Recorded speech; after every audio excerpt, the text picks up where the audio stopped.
like being afraid of disability because it is part of our life. We're always going to be elderly and we're gonna see less, like hear less, or of course, like walk slowly. It's part of our life. So we should think about the value of diversity, the value of disability, and this is closely related what you asked me, education and the access to a decent job.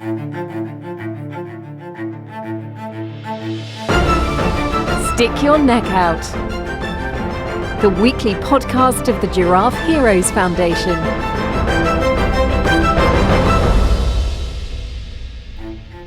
The naked eye is unreliable as many disabilities are invisible.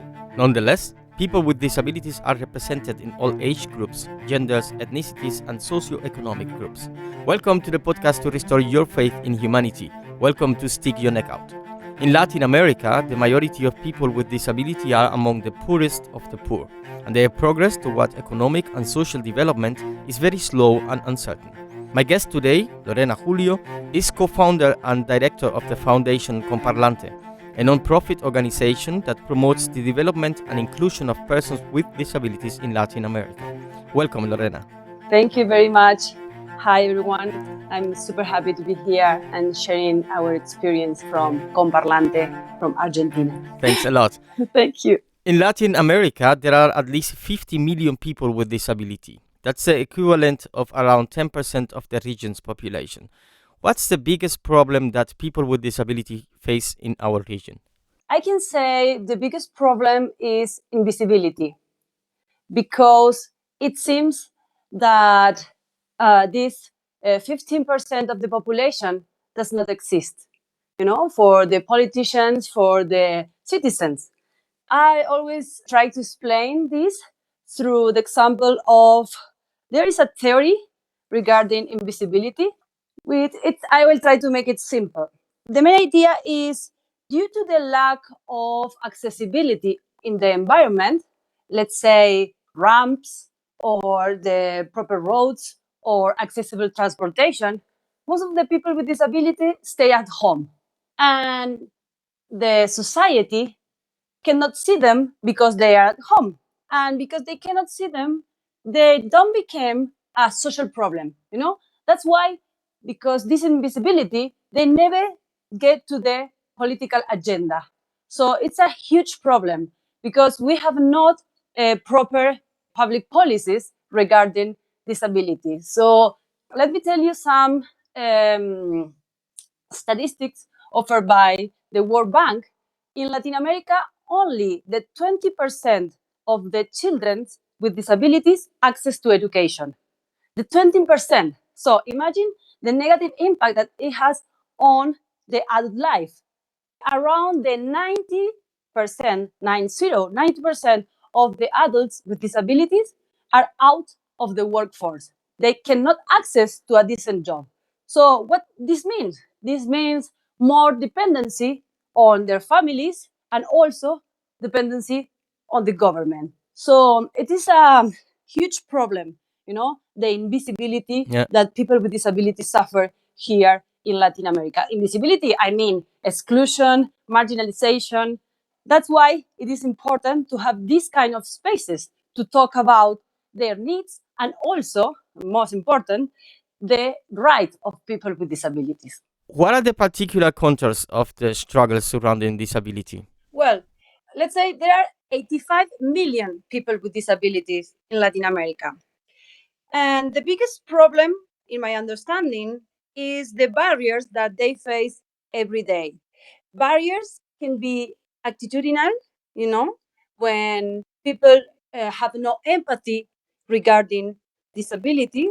I mean, this can be seen in a non-accessible environment, for example. This is a huge barrier, environmental barrier in Latin America, because transportation, because public buildings. When I mean public buildings means educational buildings, no? Schools. Schools are not accessible for people with disabilities. So most of them cannot access to education. And when I'm talking about education, I'm talking about a human right, a fundamental right, the right that we all have just because we are humans. At the same time, what I feel that is nowadays one of the biggest barriers is accessibility regarding internet. The 90% of the content on internet is not accessible for persons with disabilities. For example, a blind person cannot access to an educational platform, cannot access to, I don't know, doing shopping. Nowadays, due to the COVID pandemic, we all used to do shopping online. But the platforms, most of the shops online are not accessible for a blind person. I always use this example of a bank account because imagine like if you must give your password, your bank account password to someone else to manage your bank account. This is about dignity. Imagine like giving your, I don't know, your email password to someone else to check your email. So all these things, again, with this COVID pandemic, it's important to think about how can we change the the levels of accessibilities on our websites. For example, if you're a government, you should do it because it's a right for citizens to access to information and to access to communication. It's a right. Yes, of course. But if you are a company, a business, you're a business person, you want to sell more. Okay, so you can have this 15% of the population, it can be your client. You can sell more, of course. What Comparlante, my organization, promote is that accessibility is a right. During these days, I feel like the 2020 uh, show us the importance of accessibility because I feel that the last year, most of the people felt frustrated in front of a computer. Not only people with disabilities, Yeah, yes, like yes. Right. elderly people, because you feel like desesperated when you cannot access to this all new platform to work, to study, to connect with your family, friends. So it's not only important for people with disability. For people with disabilities, is needed but it is useful for all of us. So, comparlante is a game of words. You are mixing compartir, which means to share, and parlante, which is kind of speaker. Am I getting it right? Yes. Okay. What's the story behind comparlante? So the story behind Comparlante it's the idea of making education accessible for blind people. Our first program was an audiobook library. In 2014, I was working in Washington, D.C., at the Organization of American States, and I was surrounded by people from different countries. So at that time, I saw a Braille book, Braille, Yes. the system that blind people use to read. And I say, oh, this use a huge amount of paper. What can we do to use new technologies to make information and education accessible for blind people? Of course, I'm not saying that we should stop using Braille, but I'm talking just to use the technologies to make a bridge, because as I told you, in Latin America, blind people have difficulties to access to education. At that time, I asked to my friends in Washington to record audiobooks. And I said, you can record anything, a lesson, a note in a newspaper, a magazine, a poem. So my friend from Brazil read an audiobook in Portuguese, my friend from Canada in French, and let's move on. And we got like 400 audiobooks, and that was great. Yeah, That that's was awesome. such a Sounds great. yeah, because at the same time, that works like an awareness campaign regarding blind people and access to education. It was not the most important thing was not the audiobook. It was like, okay, have you ever think about how blind people access to a book? What are the opportunities that they effectively have to access to education? So yeah, that was our first program. We feel that it was a successful one, but then we understand that there are a lot of platforms that already offer audiobooks. So we are not competitive, That's why I'm saying. So we have Yeah. like 400 audiobooks. It's just to, okay, let's think about what can we do. Sometimes when people, I don't know, meet a blind person in a corner in the street, usually they don't know how to behave. Yeah, Should I that's right. take the arm? How can I help them? But if I say to you, could you please read something and record it on your phone? All the people say yes. It was easy to engage people in supporting a blind person, no? So that was the first approach in what can we do, like to have a positive and proactive attitude towards blind people. Okay, and how do you come from doing audiobooks to Comparlante? What changed what makes you change the idea? How do you get to the idea to do exactly Comparlante the way you are doing it? In 2015, I met Sebastián Flores. He's a visually impaired person. We met at the Summit of Residents in Panama. And as I told you, I was working at the OAS, and he came to me and he said, Lorena, I want to present a project to make the Organization of American States accessible. And I said, oh my gosh, that's exactly what we need. And I thought to him, okay, I'm trying to start an organization, an NGO, a nonprofit organization to work for accessibility and to make education accessible for blind people. And he said, okay, let's work together.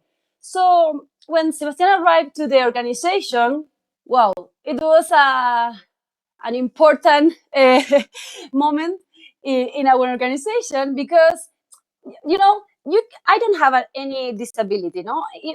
No one in my family or my friends, no one. It's only the desire to do something good, to change the world, to change the world. And working with Sebastian, he really opened my eyes, because I can have like all the desire and the good attitude to do something, but the reality is, I don't know what people with disability really, really face every day or what they need. So Sebastian says, okay, Lorena, this idea of the audiobook is really good, but the problem is that all the platforms that we can, or the website that we can access to the audiobooks are not accessible. So we have the products there, but the website is not accessible. So how can we access to that information? So he was the one who put into on the table the idea, okay, what we should do first is work on digital accessibility or web accessibility. So we start to make a research on the international conventions on disability, the UN, the OAS, and also the national, at the national level. And we found that there's a lot of good, really good policies, laws regarding web accessibility, which are in line with those international instruments. But the reality is that in Latin America, they have no proper implementation. Yep. So we do have the law. That's a reality. We do have the law, really good ones, but they are not properly implemented. So that's why we start working on awareness campaign, different kind of awareness campaign to make the people understand why it's so important to implement these accessibility laws. And I believe that the last year, because of the COVID, was a impactful awareness campaign regarding to create empathy, to think about, because the last year we, in a way, we were in the shoes of those who suffer, this lack of web accessibility. Thinking on people with disability, but last year we all faced that lack of accessibility. Yeah, that's right. That's right. Last year was really complicated. Lorena, you are a human rights activist. You worked for the Argentinian government as head of press in the Secretariat of Human Rights in Buenos Aires. You were working in the States, and I mean, you say it before. So you had all the time like this kind of, I will say, these secure workplaces. How come you took the decision to leave this security you had to begin an NGO and to fight for the rights of people with disabilities? Because I don't believe in politics and I don't believe anymore in diplomacy. That's the truth. After working for 5 years at the government in Argentina, I moved to Washington, D.C., feeling that, okay, now I'm going to work on impactful programs in Latin America. And we designed really good program and project, but nothing happened because nobody cared about the marginalized. That's the reality. Luckily, in Spanish, we have two different concepts, which is marginal and marginado, which I don't think we have it in English, but it's a different because people do not born like marginalized.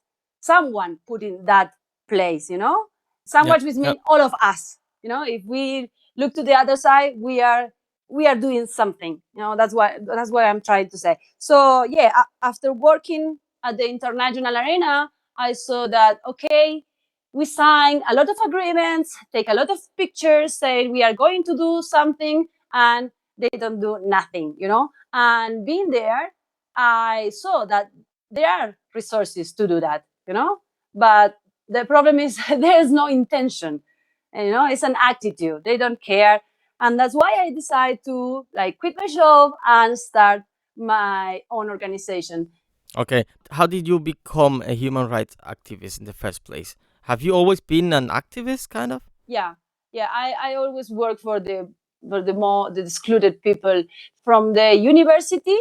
I was always related, working as a volunteer in different organizations. So yeah, I consider myself a human rights advocate since I was a teenager. This is, I feel, it's an attitude, no? Yeah. It's a good one. It's a It's a way good of one. life. It's a way of Yeah, life. definitely. While I was working at the Human Rights Ministry, the last year I was pretty much involved in the program of women victims of violence. There was a case of a deaf woman who was raped, and she tried to go to the police and make it the report. And at the police station, no one speaks sign language. The same happened to her when she went to the hospital. I feel that was the moment that I decide to, okay, I want to do something for the persons with disabilities. These things were I don't know how to say, like a mark in my life, no?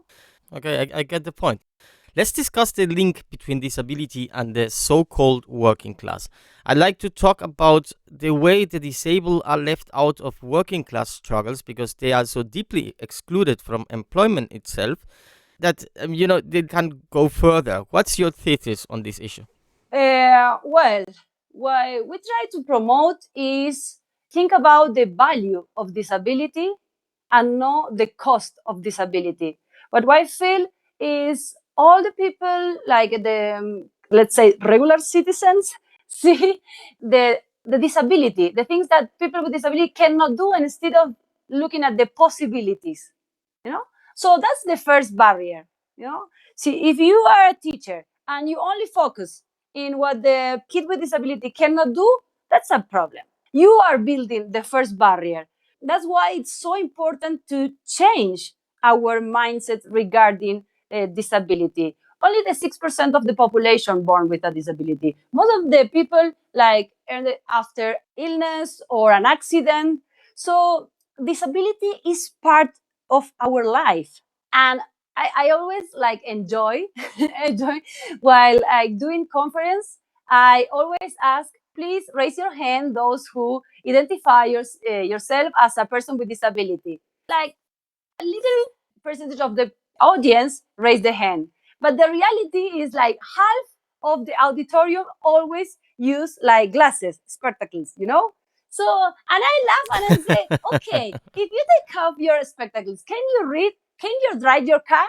So, okay, let's stop being afraid of disability because it is part of our life, we're all going to be elderly and we're gonna see less, hear less, or of course, like walk slowly.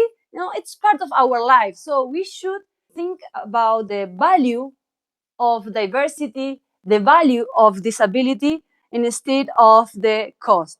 And this is closely related to what you asked me, education and the workforce, the access to a decent job. Now, I think the problem is that people don't really identify with disability. They see also disability as something like it's really bad and it cannot happen to me, and everybody forgets that can happen to everyone.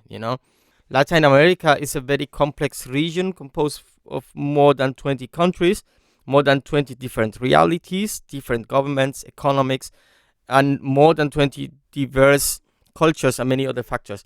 How are you holding up? I guess it has not been and it will not be an easy task to address the issues of people with disabilities in the continent. Well, luckily, our team is made by different professionals from different countries. So I'm from Argentina. Sebastian, the co-founder, is from Ecuador. Our team from the web development are in Chile. The designers are in Costa Rica. So this is the way that we get into this craziness, which is, as you say, like these 20 countries that, yeah, Latin America is crazy. But yeah, we are happy to have in our team young professionals from different parts of the region. So it gives us always the opportunity to learn and understand the needs and the realities of the region, which is, of course, different from Europe or even the Americas, the Yeah, it's United totally. States. Yeah. The United States. Yeah, the United States. Let's talk political correctness. Yes, yes. I actually wanted to ask you. I have seen the team is spread all over Latin America. You work with people from all over the continent and you travel a lot. How comes? Because these people are committed with our values, because we share values.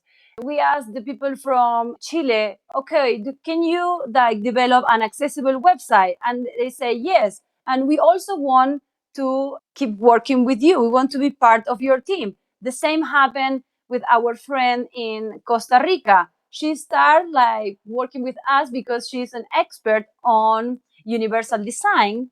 And then she decided, okay, what can we do to sensitize the population about disabilities? I really want to work with kids.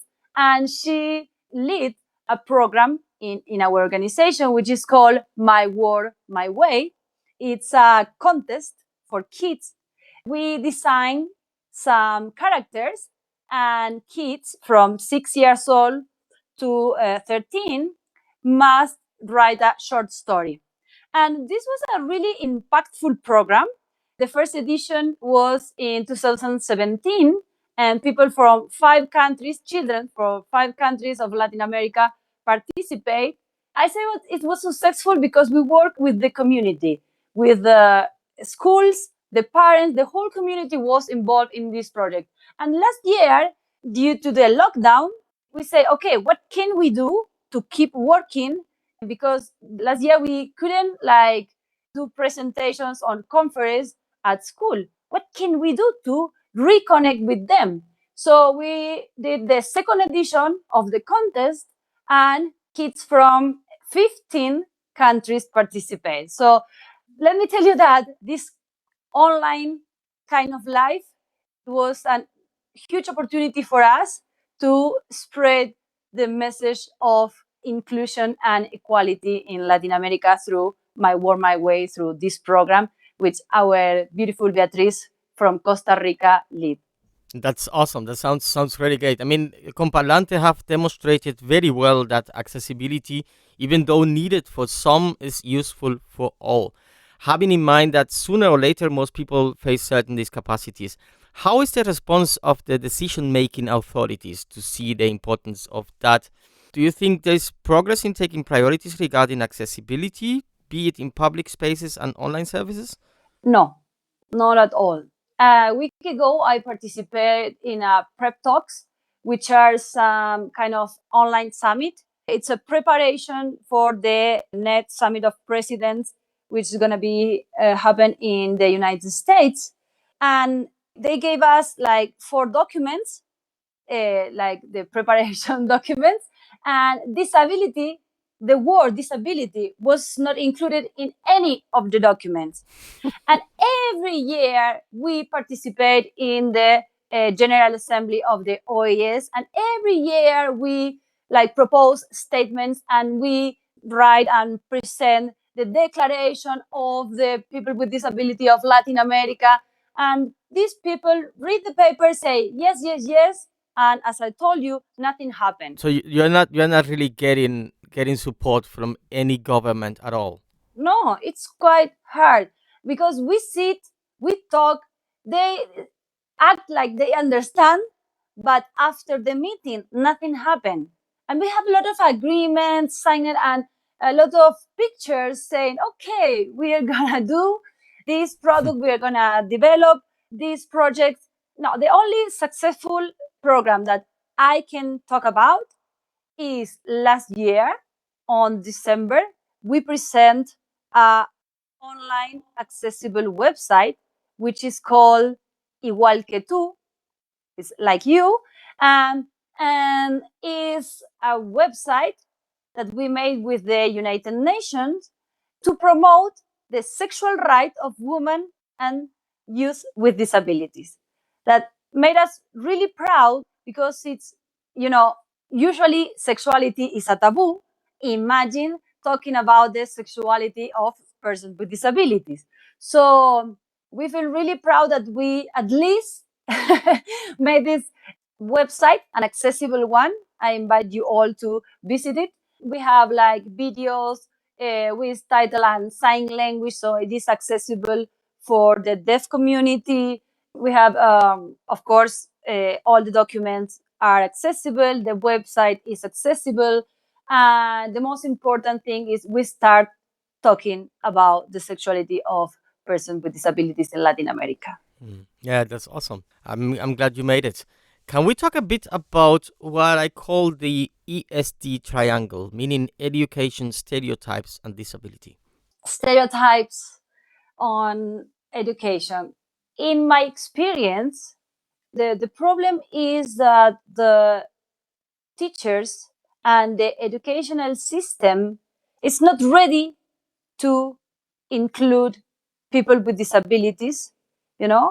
It's quite frustrating because we always talk with teachers, and I told you we always do conferences on schools and try to make some exercises with the teachers and the students, and to make them think about, to put them in the shoes of the children who cannot access to education, and think about which barriers are, I don't know, attitudinal, and which barriers are from infrastructure, or let's say from the. I always feel that there's something to do also with the families of the kids with disabilities, because as I say, nobody trained the teacher in how to teach to the kid with any specific need. Also, no one teach parents to be open to search. I don't know. I feel yeah, there are some. Yeah, I know the frustration. I can understand the frustration you have because it's like, Yeah, they feel like abandoned. I don't know how to, like, what's the specific word, but who support the parents? They have no clue on how to behave those first years. Of life of the kids. So it's quite difficult. Of course, I believe that the government must have it's a fundamental role, the government, in that two cases, no, with the parents and also with the educational system. yeah, yeah, but we're still talking about, of course, education in a really big scale. I mean, we're talking about governments, we're talking about nations. What do you think any of us, like a normal person, could do to help improving accessibility for all? I mean, what can I do, or what can the listeners do to improve accessibility for everyone?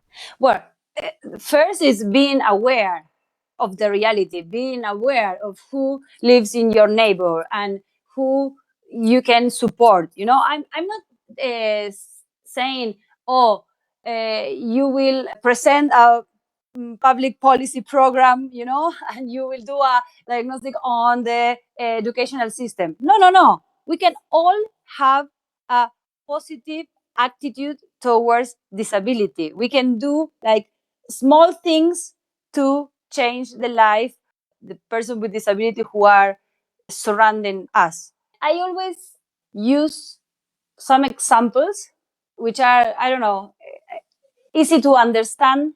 Mainly I work with professionals, no?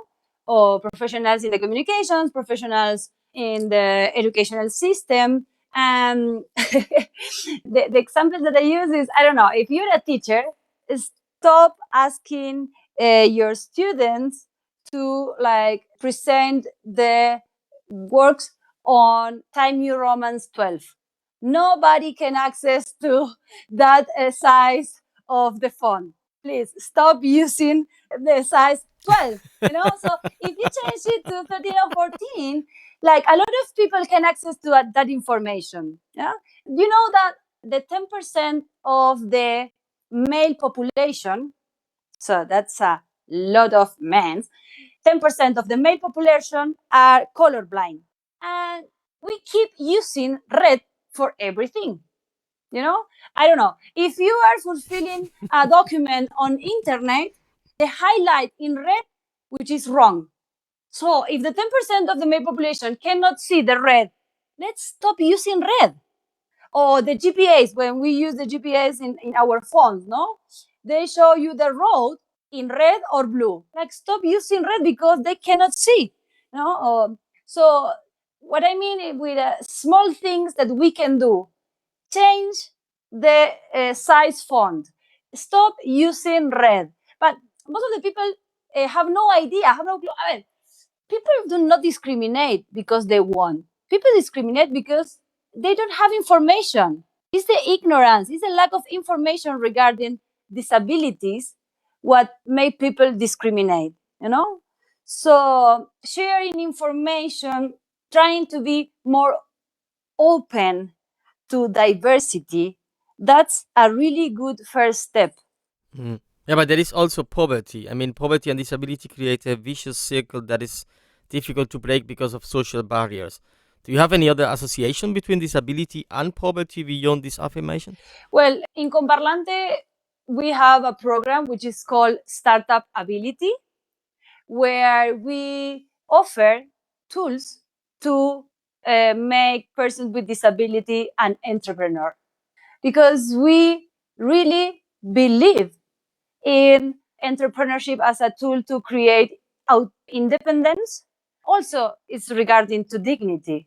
Every time I had conversation with government people and we talk about the lack access to a proper job, the importance, on offering like effective tools, not just online workshops. If nobody can access to internet, to a accessible platform, if you don't have a smartphone, if you don't have access to internet, how can you access to a workshop? Sometimes it's like, Yes, right. and for me, I believe that kind of actions from the government are violent. That's violence, Mm-hmm. when you don't care about the specific needs or the adjustment that people with disabilities need.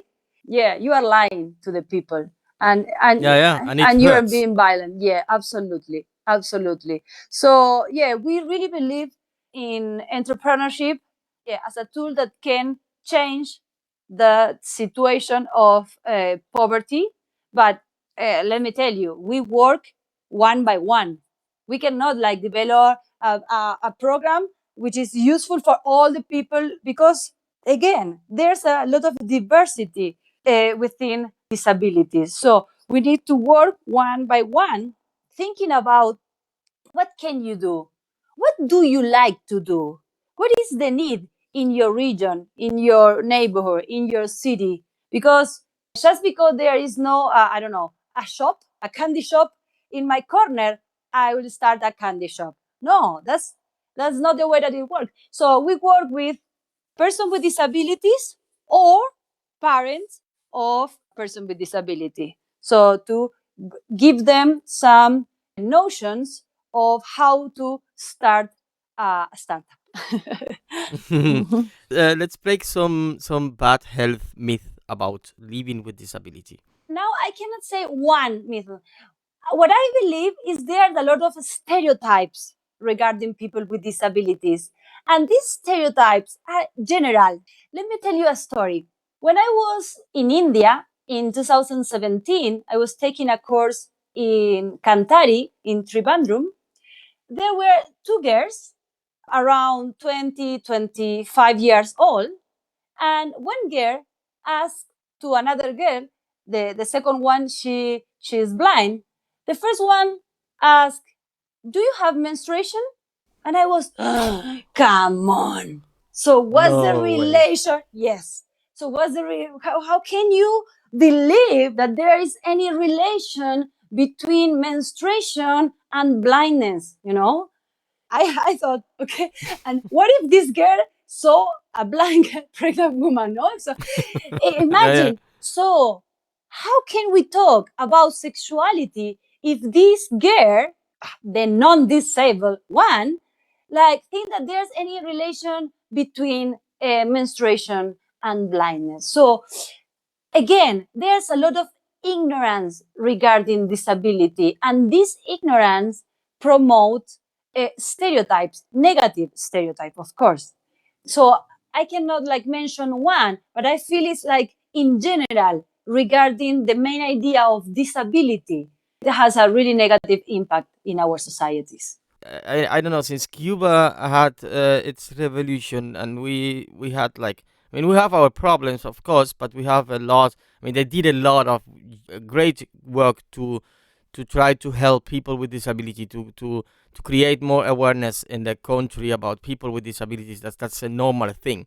So my question will be, what are the main stereotypes you relate in Latin America about people with disabilities? Well, I believe that regarding to love,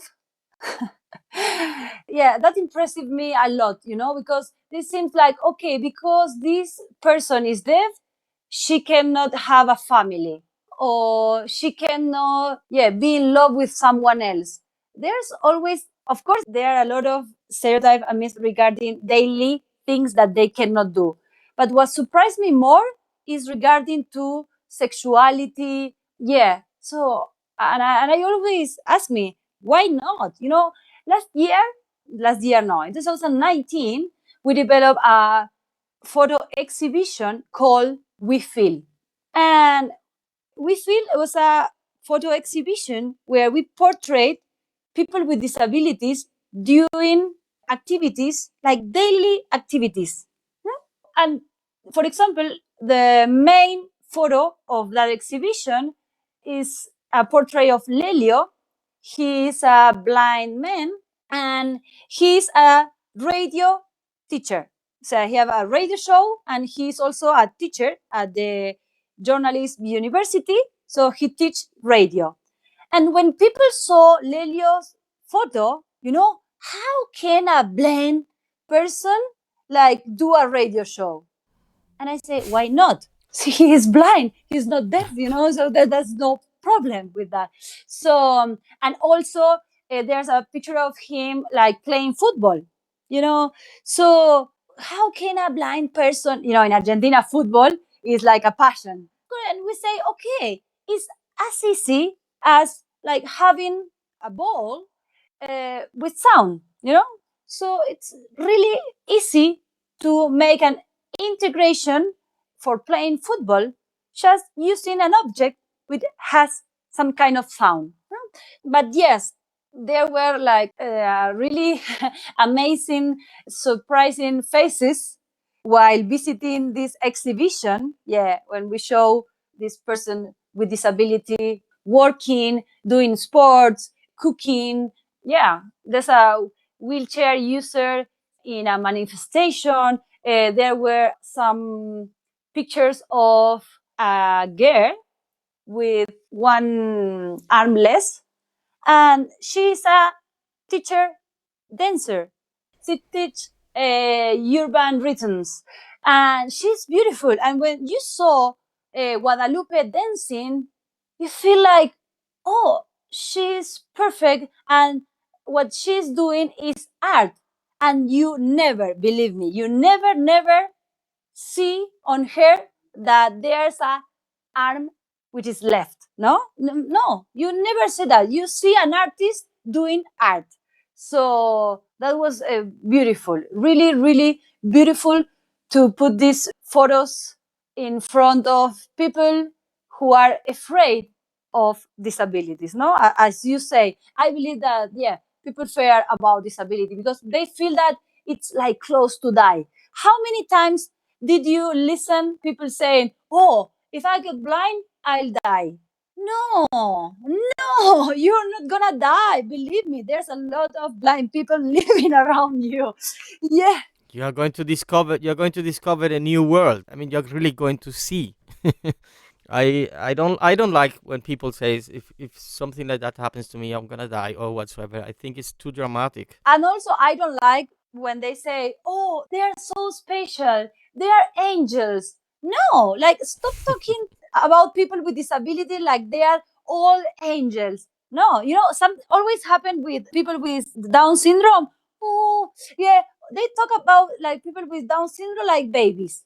Oh, la la la la. No, stop acting like that.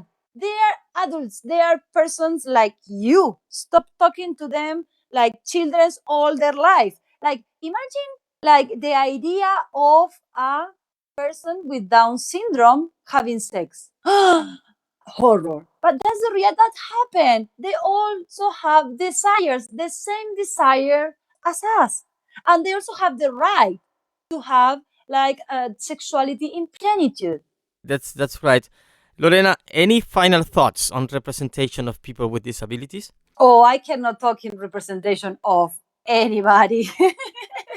But yeah, let's try to like be more empathetic, to like change our mindset, to be more open. Like, let's try to like create a better world for all, to see the value of diversity. That's my last statement. Thank you very much for this time. Thank you, Lorena, for sharing your thoughts and experience with us. And there we are, at the end of the podcast to restore your faith in humanity. My guest today, human rights advocate Lorena Julio. Lorena is co-founder of the Comparlante Foundation. The foundation understands that raising awareness about the different disabilities promotes equity. You'll find more information at comparlante.com.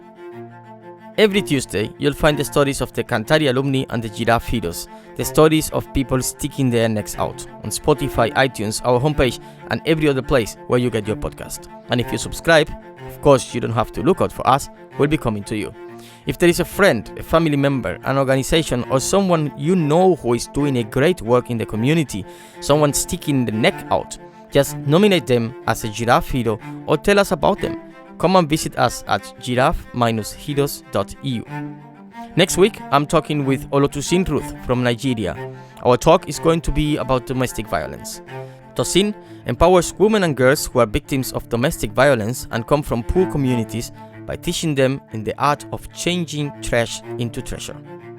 My name is Jean-Pierre Aguiar Durañona, and I hope you join us also on our social media. We are on Instagram, Twitter, Facebook, and YouTube. But more importantly, I hope you join us again next week.